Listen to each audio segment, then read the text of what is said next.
I have never seen someone return to and then exit a superhero role so quickly. Black Adam released in cinemas back in October to lukewarm reception, but its post-credits scene caused a lot of comic book fans to collectively lose their minds because of a very special appearance. Black Adam. Just days later, Cavill made the official announcement on his Instagram, and we were all excited to see him return as the titular Man of Steel once again. Flash forward to less than 2 months later, and we were greeted with an official confirmation that Henry Cavill would no longer be playing Superman, and that his time with the character was officially over. Fans, of course, took this news very well.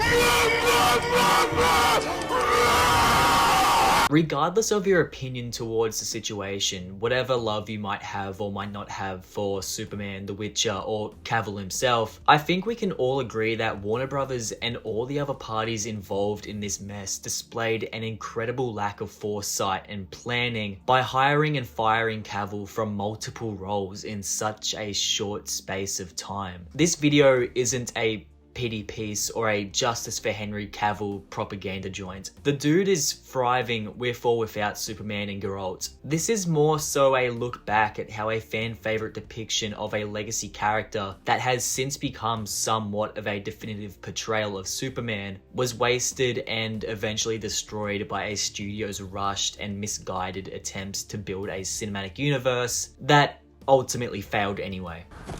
Yeah.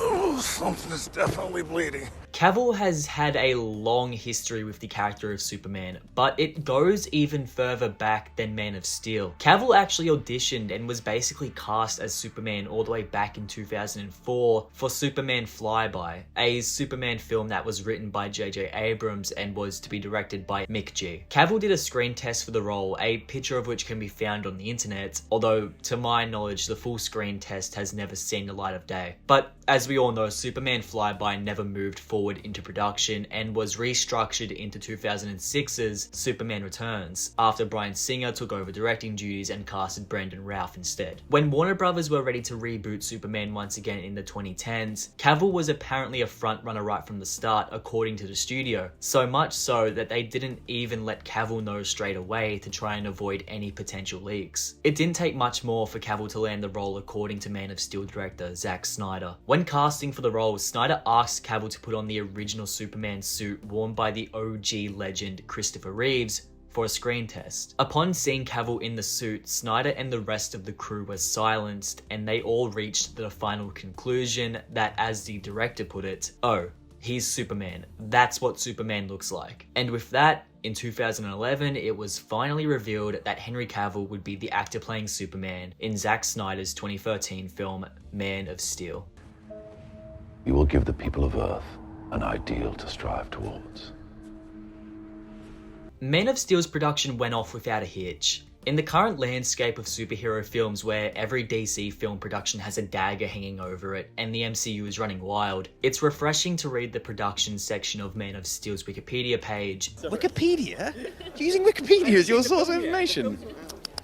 And see that there were no notable problems or setbacks that plagued the production. Man of Steel flew into cinemas in June of 2013 to a mixed critical reception. The most negative reviews cited underdeveloped characters and a lack of lightness and joy as the film's major detractors. While the reactions towards the excessive action sequences were also mixed, I would say that most audiences saw the action as one of the film's highlights. Cavill's performance was not impervious to the film's mixed reception, with some reviews citing a perceived stiffness and a lack of charisma as factors that detracted from his performance. Despite what the critics say, I think that Cavill does a brilliant job in this film. He portrays Superman with a physicality that is unmatched by any other actor, and he handles Snyder's conflicted characterization of the Man of Steel quite well. I'm of the opinion that any flaw with Cavill's Superman is due to the writing and characterization rather than Cavill's talent as an actor. Cavill's first outing as the character was a bit murky due to the alternative characterization of Superman. But I believe that Cavill played the character that he was given to great effect. Although even I can say that this first angsty attempt at the character is lacking in the optimism you would expect from Superman.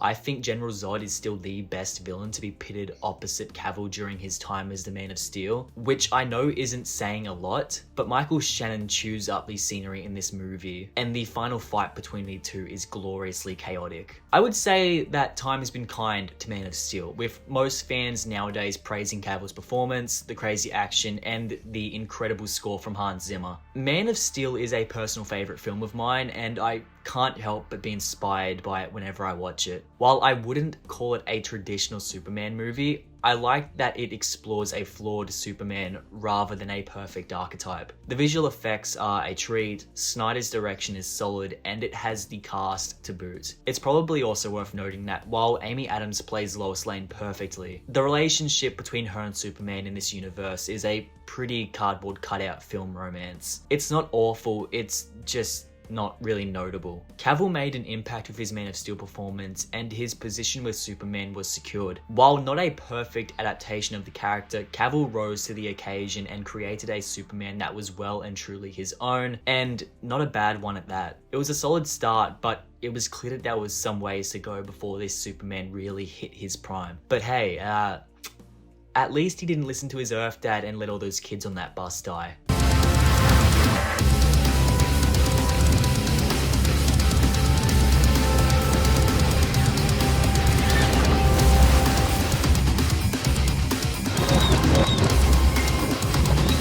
Despite the mixed reception, the film was enough of a commercial success that shortly after, Snyder announced that a sequel was in production with what has to still be one of the greatest comic book movie reveals of all time. What?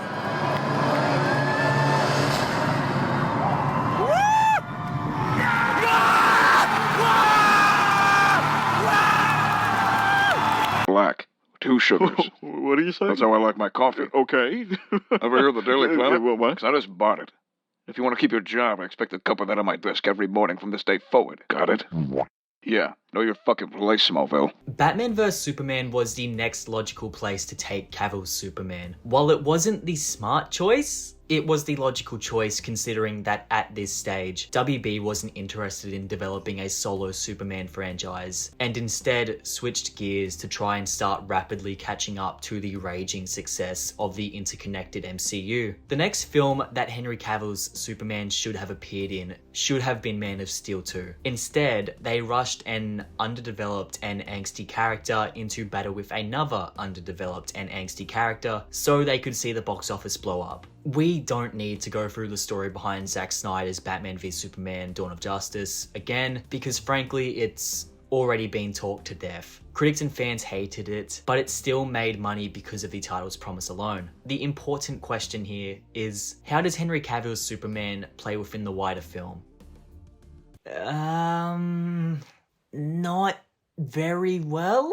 Zack Snyder clearly had a multi-movie arc in mind for Cavill's Superman, which is more or less just another take on the tried and true hero's journey narrative archetype. Going off of this structure, BVS is very much the major ordeal that this Superman faces at the halfway point of his journey. In this movie, Superman is portrayed as this polarizing, almost political figure. People aren't focusing on what he is doing, rather they are fearing what he could do. It feels like pretty much everybody hates Superman in this movie. The people do, Lex Luthor does, and of course, Batman does. All of this ultimately leads to Cavill portraying a Superman that is even more unsure of himself than the hero that we saw in Man of Steel. Superman is devoid of any glimmer of optimism in this movie. He is still flying around doing Superman stuff, but he gives the impression that he really hates doing it. He wants to do good things, but it's like he doesn't see the point in doing anything if people are just going to paint him as a monster. For example, when the courthouse gets blown up, Superman initially starts pulling people out of the burning building, but not before standing around and moping for a while, only to then leave before the job is even finished because he doesn't like the way he is being treated. If Man of Steel portrayed Superman as a flawed hero, then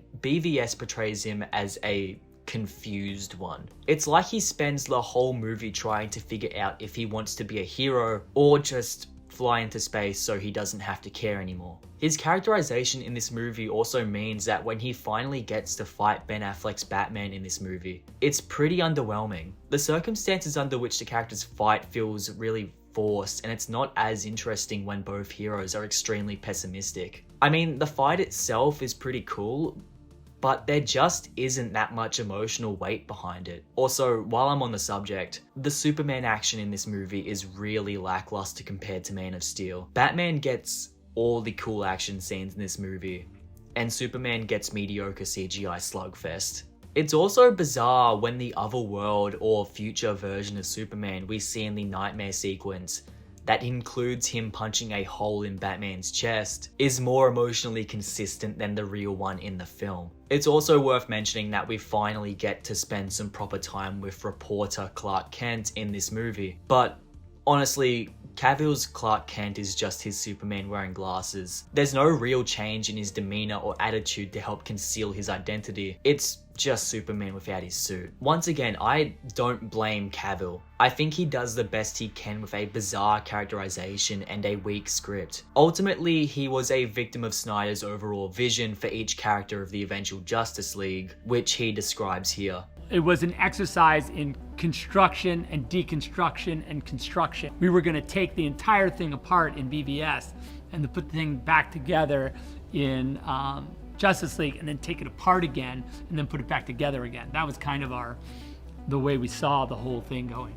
Although I guess this is what you get when you have a director who is ultimately more focused on deconstruction rather than constructing a symbol of truth and justice. It also doesn't help that the film's excessive amount of subplots and characters takes a lot of focus away from Cavill's Superman in general. On top of all this, an abridged Death of Superman arc with Doomsday is shoved into the final act that ultimately feels like the movie is trying really hard to wring any emotion out of what is ultimately a dull portrayal of the Man of Steel in an underwhelming movie by killing him off at the end. Although even that moment is undermined when it's pretty much just used as a catalyst to convince Batman to form the Justice League.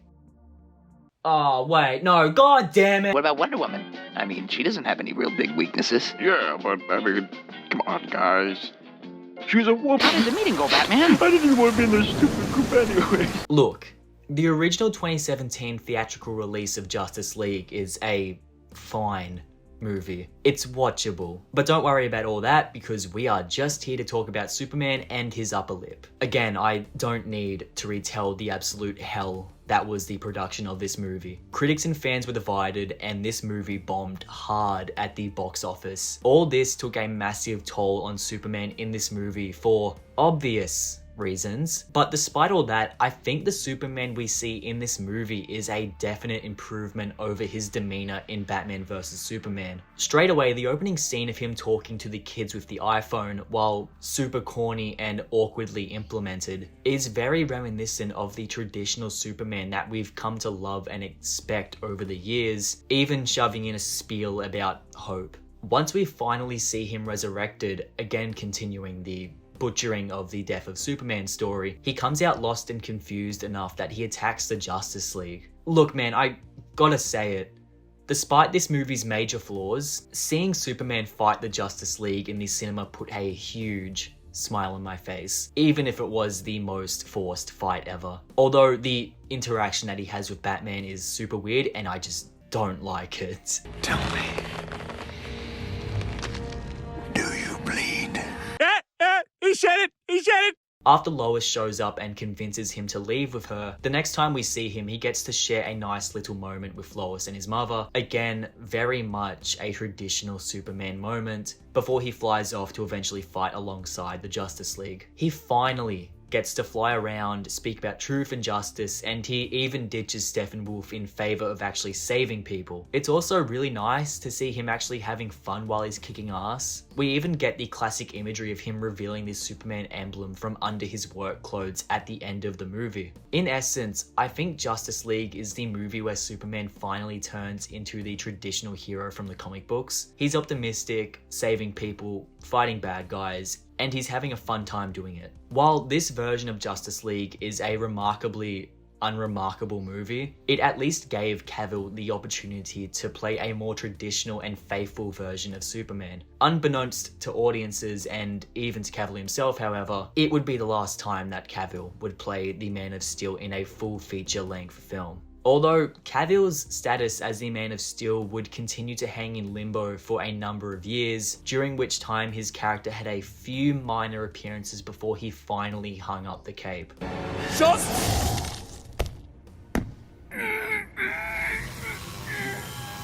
Henry Cavill's Superman appeared at the end of Shazam in 2019 as a headless cameo where he sat down to have lunch with Shazam and Freddie Freeman.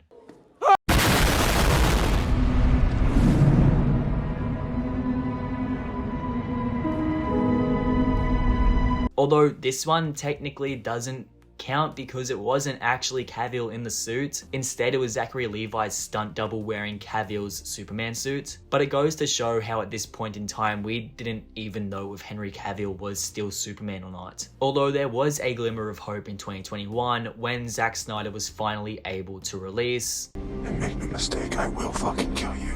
I am definitely not going to touch the history behind this one because that is a can of worms I really don't want to open right now. All I will say is that in Snyder's 4-hour Justice League epic, the Superman we see isn't much different from the version we saw in 2017. The only major change that we finally get to see is that Cavill finally adorns the black Superman suit for the entire film, which is a really nice callback to Superman's original resurrection. There is also noticeably less upper lip in this version. And of course, we get another glimpse into the nightmare world where Superman shows up for like 5 seconds in a recycled shot. Pretty much every other good thing I said about Superman in the theatrical version of Justice League applies here. That, with the other positive changes made by Snyder's original version, make for what is probably the most balanced and traditional Superman that Cavill ever got to portray. Although he doesn't save the building of people in this one because that plotline is just entirely cut out of this version. After the Snyder Cut was released, Cavill's status as the Man of Steel went back into limbo. WB didn't exactly fire him, but he still wasn't getting any calls to play Superman. But that all changed with... It's about oh my god! It's about Despite The Rock basically confirming this before Black Adam even came out, it still came as a massive surprise when the post-credits scene for the movie had Henry Cavill step out of a cloud of smoke dressed in the classic bright red and blue Superman suit. There's not much else to say about this because the only real substance here is the revelation that Cavill is Superman again. Although for most, this was more than enough. This revelation, coupled with an announcement on Cavill's Instagram, confirmed that Cavill would indeed be playing Superman in the DCEU once again. Psych! That's the wrong number! Although all this fuss was ultimately for nothing when less than 2 months later, Cavill's Superman was officially axed as part of newly hired DC studio heads James Gunn and Peter Safran's act of cleaning house for the DCEU, which now officially brings us to the present day. So how did we get here? How did Cavill end up as Superman, lose the role, get the role back, and then lose it again? While there are a bunch of contributing factors to the terrible mishandling of Henry Cavill's Superman, the major contributor is WB's lack of vision for the DCEU. The reason Cavill is no longer Superman is because WB drove their comic book movie universe so far into the ground that the people they brought in to fix it couldn't find a way to move forward with Cavill as Superman. Henry Cavill's Superman is another victim of DC Studios' recent film and project culling practice that originally started with the cancellation of Batgirl. Although it probably also didn't help that this restructuring was mostly a result of Warner Brothers' recent merge with Discovery to create Warner Brothers Discovery. While most people are pointing the blame towards new DC studio heads James Gunn and Peter Safran because they are the ones that ultimately made that decision to let Cavill go, the studio were the ones that put them in that position in the first place. James Gunn has proven time and time again that he knows how to adapt comic books onto the big screen. So while I don't entirely agree with the decision to fire Cavill, I trust that Gunn is doing it for the right reasons and is ultimately working towards a brighter DC cinematic universe. Superman is heading in an entirely new direction without Cavill. James Gunn has confirmed that he is currently writing the script for a new Superman movie with a new director and a new, younger leading man to take on the mantle. The new Superman is Jonah Hill! Fuck! While it sucks to see Cavill go, it's nice to know for sure that there is another Superman movie on the way, because honestly, we really need it right now. As for Cavill, I wouldn't worry about him. While he's no longer playing Superman or Geralt, he recently confirmed that he is working on creating and producing and starring in a Warhammer 40k TV series and movie. It's common knowledge that Cavill is a massive nerd, so much so that back in the day he missed the initial call telling him that he had landed the role of Superman because he was too busy playing World of Warcraft. While the actor had a massive passion for the character of Superman and clearly loved him, I don't think he'll miss it too much now that he finally gets to work on another passion project instead. So yeah, that's the end of Henry Cavill's messy but still definitive take on Superman. If I had to give my final thoughts on how Cavill did as the Man of Steel, I would say he did the very best he could under extremely difficult circumstances. Man of Steel still holds up as a great Superman movie, BVS is a mess, Justice League gave us a taste of the character in his prime, and the cameos and teasers afterwards ultimately left us disappointed. But even after everything, the fans still love Henry Cavill as Superman despite his flaws. Henry Cavill was a great Superman, and it's a shame that we never truly got to see his interpretation hit his prime and develop into the tried and true character we all know and love. But hey, at the end of the day, Cavill still got to put on the boots and cape to live out a lifelong dream of his. And while he didn't always soar, he was, and always will be, Superman.